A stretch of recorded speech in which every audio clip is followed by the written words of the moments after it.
The Whistler, another signal mystery.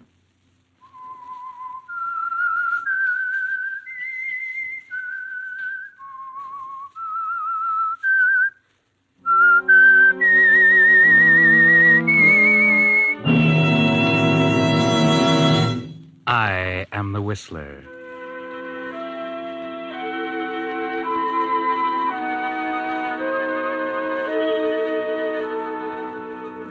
And I know many things, for I walk by night. I know many strange tales, many secrets hidden in the hearts of men and women who have stepped into the shadows. Yes, I know the nameless terrors of which they dare not speak.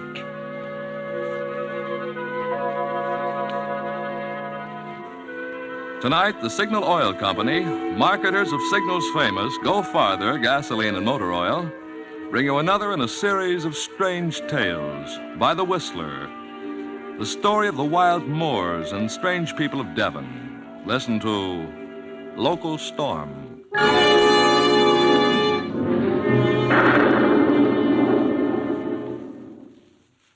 But first, I'd like to take a moment to tell you about Harry Carter, whose signal station out near one of the big motion picture studios I visited this week. When I asked Harry how long he'd been serving Culver City motorists, he replied, "I've been doing business here since 1927, and some of my first customers are still with me after 17 years. One of Harry's proudest jobs is keeping a fleet of 28 studio limousines in first-class condition. And you've never seen cars gleam so brightly or motors hum so sweetly. Naturally, a dealer that gives such service has lots of steady customers. To keep that sort of service going, there's Jerry Corelli, who's been helping Harry 12 years, and Conrad McCoy, who's been with him 6 years. Well, friends, like Harry Carter, all signal dealers are permanently in business for themselves. So you can depend on them for conscientious, thorough service that'll keep you satisfied year after year. Get acquainted this week with the friendly signal dealer near you. You'll find that for sincere interest in helping your car last out the duration, you can't beat your neighborhood Signal Oil dealer. And now, The Whistler.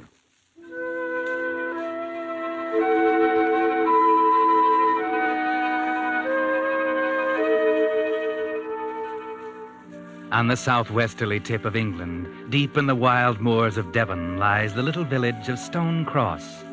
Invalided Mrs. Wentworth is one of the few residents of this lonely place. She hasn't been here very long. She moved from London after the Blitz to this safer place and bought a little white stone cottage on the moor. She has few, if any, friends. Her neurotic ways and snappy tongue and commanding attitude have turned them away. She has few visitors, the vicar's wife occasionally, and Dr. Brooks more often. He's not really a doctor. He's a masseur, and he's in the living room of the cottage now, giving Mrs. Wentworth one of her treatments. It's not going too well. The unseasonable weather seems to have upset Mrs. Wentworth. Come now, try. Just once more, Mrs. Wentworth. Oh, please, Doctor. Don't ask me to try to move again. It's agony. Agony, I tell you. But you don't try. Please try to understand it's really mostly in your mind. It's a psychoneurosis. I can't believe the pain's as bad as you say. My dear man, it's only by sheer pluck I stopped from fainting because of the excruciating agony in my legs. And this beastly weather has made it 10 times worse. I don't think you should make me exercise. You know what the heart specialist in London told me. No exertion or excitement. Besides, I don't think they help me. Well, haven't you felt any improvement from all this massage treatment? Well, the swelling seems to have gone down a bit. Swelling? Mrs. Wentworth, you've never had any swelling. Oh, yes, I did. And the aching, if only you knew. Sometimes I feel like giving up. So do I. What do you mean? I mean, if you won't try, then there's nothing more I can do for you. You say my massages don't help you, and you don't do your exercises, and you don't follow your instructions, and you don't take your medicine. Certainly. They don't do me any good. You should try something different. You promised to cure me. You ought to be ashamed of yourself. You're sworn by oath to administer to the sick and to relieve the suffering, and you say it's a waste of time. Very well. I'll see what else I can do. You'd better, or I'll cut you out of my will without a penny. Sometimes I think you're letting me die on purpose, just to see if you can get your hands on the money.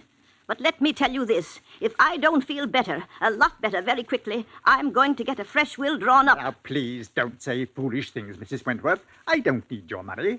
I assure you all I'm doing is my very best to make you well and have you walking again. And what about my wheelchair? You said you'd fix that, too. Hark at it. All the time, squeak, squawk, squeak, squawk, squeak, squawk. It's getting on my nerves. Well, I really don't have time now.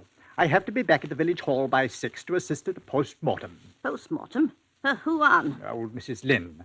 She was found dead last night, probably murdered. Good heavens, the vicar's wife. Yes, the vicar's wife. Oh, how awful. I never hear anything out here. I don't think you should leave me stuck out miles from everywhere with a murderer at large in this awful storm. I think it's an outrage. Olive will take care of you. I really must go. I'll phone you if I get any worse. Yes, do that. Olive will let you out. I can let myself out, thank you. Good night. Good night.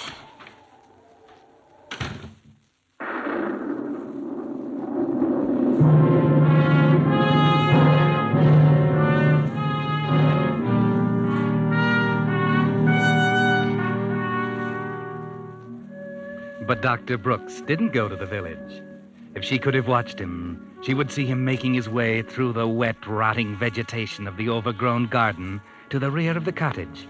Mrs. Wentworth might have wondered about that if she had seen, but she didn't, and so... Olive! Olive, come here, Olive. Where are you? Yes, Mum. If my dear husband were alive, he'd horsewhip that doctor for incompetence. Yes, Mum. Olive, did you hear about the vicar's wife? Aye, Mum. Weren't it awful? Milkman told me. When I went past there this morning, all blinds was down. I thought it were funny. What did he tell you? Who? The milkman. He said Vicar went up to London to see about orphans' outing. And when he got back last night, there she were in kitchen. They say it must have been a madman what wrung her poor neck. Oh, keep quiet. Don't tell me such things. You asked me. Turn the wireless on. It's time for the news. Yes, Mum.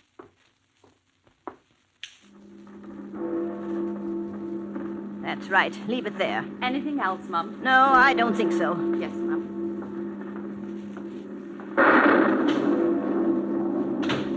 Oh, dear, oh, dear. Why don't they get on with the news? This is the BBC regional programme. Before we get on with the regular news, we have a special police bulletin. The police warn residents of the county of Devonshire to be on the lookout for a dangerous criminal wanted for murder. This is his description. He is a man aged about 27. Ah! Olive, the lights have gone. Olive, come here, quick. Oh dear, oh dear. Olive. I be here, Mum. Well, don't just stand there in the dark. Light the candles. Yes, Mum. Oh, what a ghostly place this is. Every time there's a storm, the lights go out. Just when one needs them most. I wish I'd never come to this God-forsaken place. Olive, what have you got your coat on for? I've put you a nice supper on a tray in kitchen. All you have to do is light the gas for the hot water for your tea, Mum. I hope I can be at home before rain starts. You're not thinking of leaving me alone, are you? Yes, Mum. Well, you can't.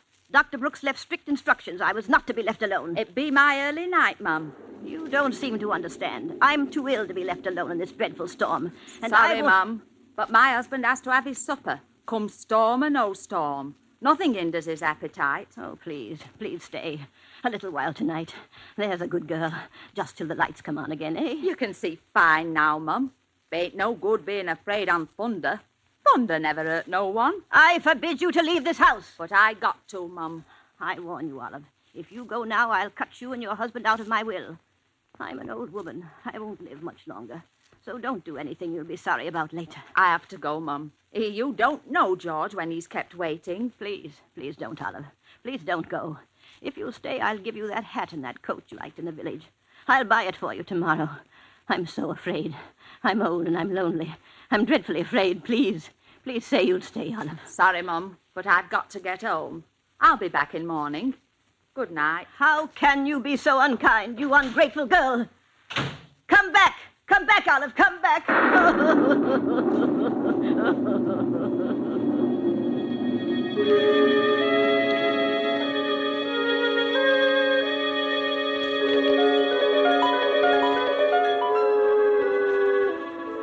Yes, she's all alone now, her old gray head buried in her hands, sobbing as if her heart would break.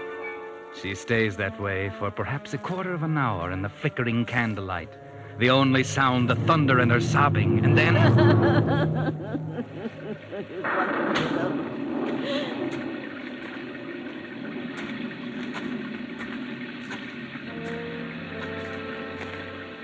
What was it? What was that? Oh, it must have been the rain. I don't hear anything now. Couldn't have been that man, that murderer. No, it couldn't. No one would want to harm me, a poor old invalid. No, I won't think of such things. I won't. No, I don't want to be alone. A man is peering in the window. He's silhouetted by the lightning. He's moving away toward the door. Who's that? Is that you, Olive? Is anyone there? Oh, what an awful night. I shouldn't be left here alone. I'll have a heart attack. Oh, dear. I won't be left alone. No, the telephone.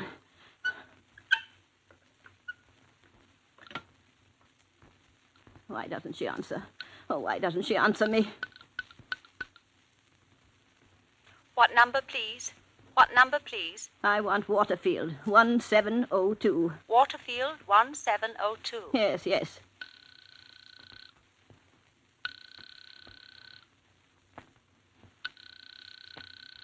They do not reply. But they must reply. That's the village hall. They're having a post-mortem on that poor... Sorry, they do not reply. Well, keep trying them. There must be someone there.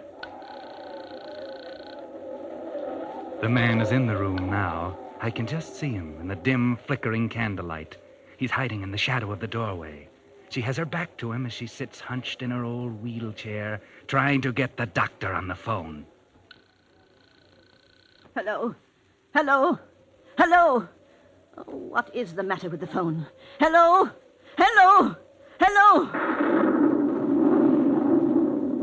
The man is right behind her now. He's raised his hands, huge hands, with the fingers outstretched, reaching toward her neck. Hello, Exchange.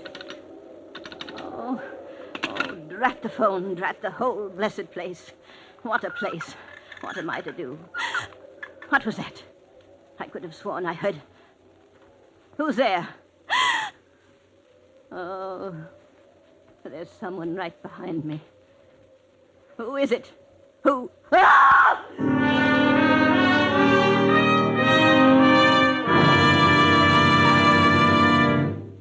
You are listening to The Whistler, another signal mystery, brought to you by your friend, the Signal Oil Company, marketers of Signal's famous Go Farther gasoline and motor oil.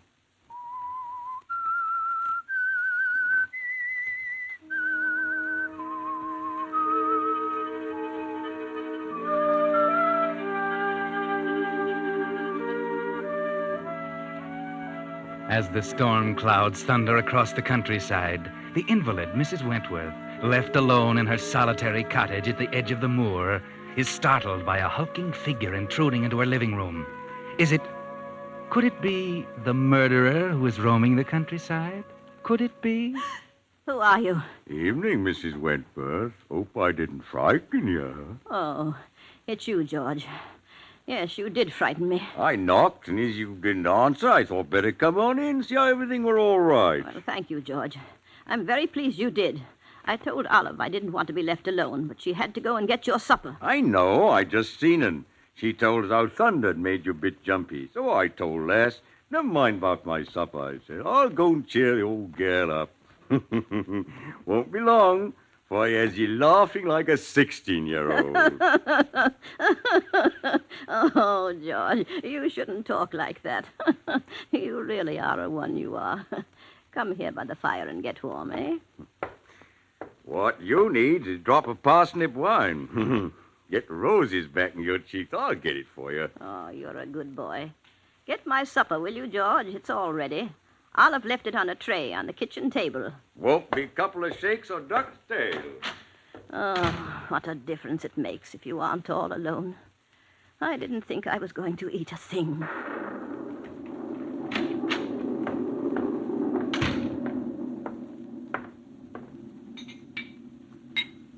you be, Your Royal Majesty. Supper fit set before the Queen. Oh, thank you, George. You don't know how nice it is to have you here. Here you are. Here's your very good health. Thank you. That does go down nice, that do. It's very good. How is my garden these days, George? With the nasty wet weather, I haven't been out of the house since Sunday. Garden be doing fine. What with mud and all, I ain't done nothing much from outside. Well, I saw you digging between the raspberry bushes. I think it was yesterday. But you said I hadn't been out. I saw you from the window. Was thinking of putting you in there. Oh, George, you're always joking. Oh, don't tease me. What's it for? Going to bury some old rubbish? What I want out of the way? Do them raspberry bushes world of good, that will. Oh, how nice. I love raspberries. Do you think I'll get a good crop? If you ask me, I think you'll get more. What you bargained for? Oh, I do hope so. And how are the other things getting on? I don't know what I'd do without you. You've worked wonders around here. It's a real pleasure to have you working for me. And real pleasure to work for you it'd be. Not like working up to vicarage. Old parson, he be moaning about, always moaning about something. If it ain't one thing, be another. Not like us'n. Us'n gets on all right, don't us'n? Oh, you are a one, you are. I had forgotten you used to work at the vicarage. Tell me, George, did you hear any gossip in the village about what happened to the vicar's wife? They say she was murdered. Yes, I heard 'em talking. Some say she weren't, some say she weren't. If she asks me, I says it were a good riddance. But let's forget about her. Here, drink up now. Here's your very good health again. Well, I shouldn't really. Oh, come along. Won't hurt you, my pretty. I'm feeling a lot better now. You cheered me up, George. I think the storm is passing over now. And what do you think? Bless ye. In morning, storm will be gone, old sun will be shining. You'll never know as how this ever happened. I do hope so. This weather makes me feel my world is coming to an end. Tell me, what did you do for work before you went to the vicarage? Work down to the slaughterhouse, I did. Oh, how ghastly. Those poor animals. How you must have hated it. Nay, I liked it well there. More fun than a barrel of monkeys. Well, why did you leave, George? The blooming inspector throwed me out. What on earth for? I used to like the killing with me bare hands. Oh, how dreadful. How fearfully dreadful. I wish you wouldn't say such things like that. You've given me the cold shivers. Put some more wood on the fire, will you, George? You ain't supped enough of that wine. That's what's the matter with you. I've had enough. And if you ask me, I think you've had too much.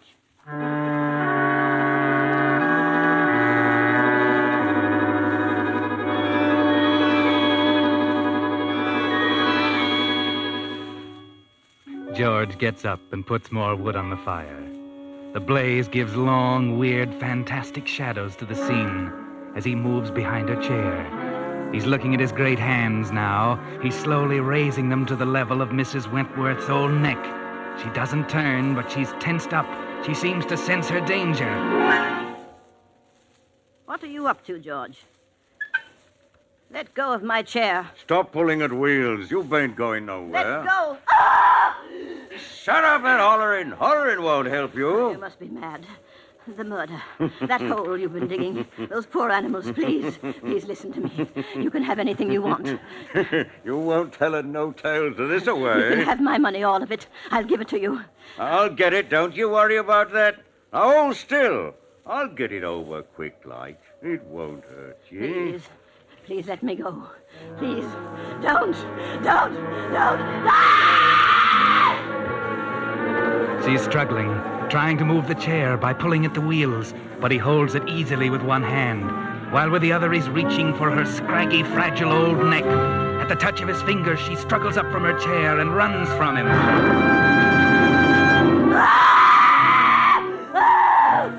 Now 2 people are running down the garden path toward the cottage. They're at the door now. Why, it's Dr. Brooks and Olive. Mrs. Wentworth is standing in the center of the room. and George is by the fire holding her chair, and he's laughing. God bless you, Mrs. Wentworth. You'll be all right now. You'll always be all right from now on. Thank God it worked. I knew it would. I'm sorry George frightened you so, but you asked me to try something else, and so I told him to do it, as it was the only way we could get you walking again. Now, you won't ever need that chair again, so I think you'll agree that it was worth it. I'm going to faint.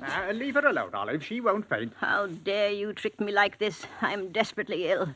You might have given me a heart attack. Oh, there's nothing at all the matter with you. Get out of my house, all of you. Get out. Go on. Get out of my house.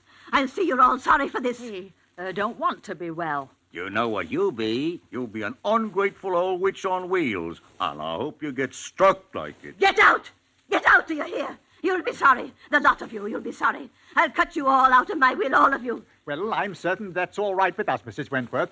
None of us asked to be put there in the first place, so none of us will miss being taken out. If we ever were there at all. What do you mean, ever there at all? I mean, I don't think that we were in your will at all. That's only another device of your neurotic brain to force people to do as you wish. Well, I, for one, have had enough of such things. I've tried to help you, and I did. I proved to you tonight that you can walk, that there's nothing at all the matter with you. By frightening me nearly to death with that horrible man. Yeah, now, be that proper. Us were only trying to help you. Oh, never mind, George. Perhaps we'd best forget about it and leave her. Yes, get out. Get out of my house. You fiends. You fiends. Now, who could that be on such a night? I don't know. You better find out. Hello. Is Mrs. Wentworth at home? Yes, sir. Who shall I say is calling? Inspector Gentry of Scotland Yard and Constable Irvin of your village police. By gum, Scotland Yard. Inspector. Oh, come in, Inspector. Thank God you came here. I've just had the fright of my life. Is that right now, ma'am? Well, what caused it? These terrible people. They frightened me nearly to death. Well, now, that's hardly a nice thing to do. I can explain it, Inspector. Yes, perhaps you'd better. Well, you see, Mrs. Wentworth is my patient. I'm Dr. Brooks. This is her maid, Olive, and her gardener, George. Yes, I know. And you're her doctor? No, he's not a doctor at all, just a masseur. But I was giving Mrs. Wentworth treatments, and she didn't respond. I was sure that she was not really ill, so I tried an experiment to see if I couldn't prove it.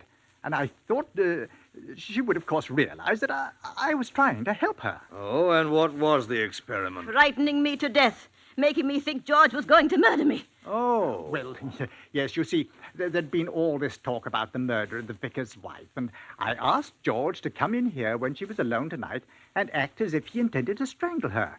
In her fright, she got up from her chair for the first time in months. So you see, the experiment did work. Rather rough on the patient, though, don't you think, Doctor? Well, I didn't intend to upset her so much. I'm sorry if I made a mistake. It was really something of a joke, you know. Nothing to get so excited about. I'm not so sure about that, Mr. Brooks. Is this the man, Constable? Aye, that's him riding off, Inspector. You see, Mrs. Wentworth, I'm not so sure they didn't really intend to murder you tonight. Because, you see, we have positive proof that this man, George, your gardener, is the murderer of the vicar's wife. George? Oh, no. Inspector, you Oh, George! Look out! Get him, Constable. Yeah.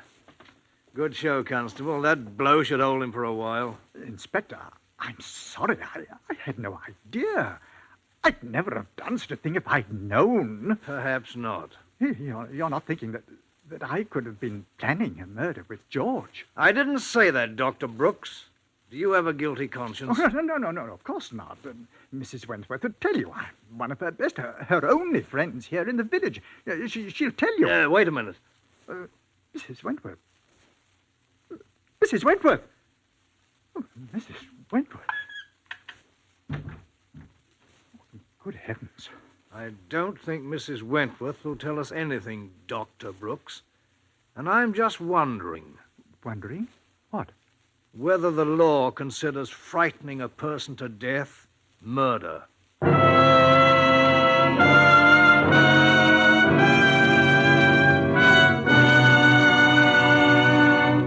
Now, in just a moment, the Whistler will return to give you the ending of tonight's tale. But first, I'd like to call your attention to an automobile headache that's happening more and more often these days. Drivers go out to start their car and find their battery dead. With all cars at least 3 years old, and most of them much older, it's only natural for batteries to be wearing out. But there's another reason for increased battery trouble: ration driving. The little driving we do these days can't put back into the battery the charge used up by long-standing and frequent starts. As a result, most batteries remain in a run-down condition and wear out sooner. Now, here's a tip. So that the cold months ahead don't catch you with a battery that can't take it, see your neighborhood signal dealer now for a complete free battery inspection. Your signal dealer has just received a fresh stock of quality batteries built to Signal's own specifications for longer service. Batteries so fine, they're fully guaranteed up to 2 years. Throughout winter, and for many months to come, you'll be assured of quick starts if you arrange with your Signal dealer now to get a new deluxe quality Signal battery. And now, back to the Whistler.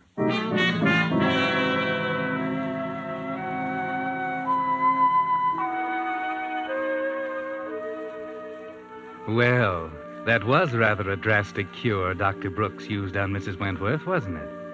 Yes, he cured her of her illness, all right, by frightening her to death.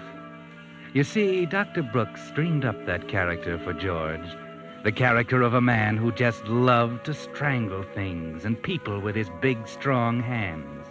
And he was utterly amazed to find that he had hit the nail on the head, that George actually was that character.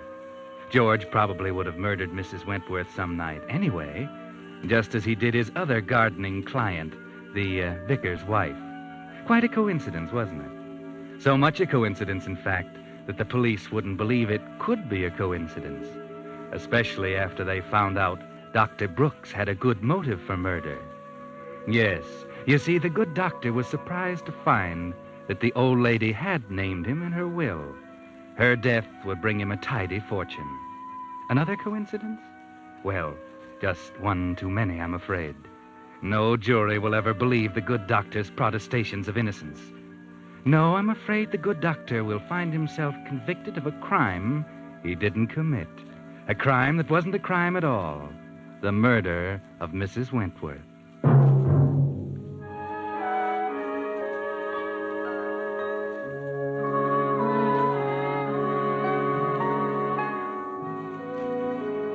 The Whistler is broadcast for your entertainment by the Signal Gasoline and Motor Oil Company and your neighborhood Signal dealer, at your service to keep your car running for the duration. The Whistler was produced and directed by George W. Allen. The story by James Sussex. Music composed and conducted by Wilbur Hatch. This program is being transmitted to our troops overseas by the Armed Forces Radio Service. Next week, the Whistler changes its time of broadcast and will be heard on Monday nights at 9 p.m. Remember, the next Whistler program will be a week from tomorrow night, Monday, September 18th, at 9 p.m. This is Bill Pennell speaking.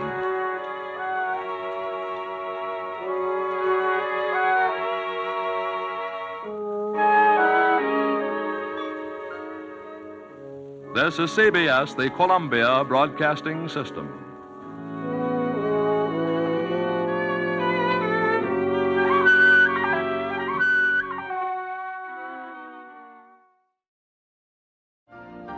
You've been listening to the OTR Gold Network.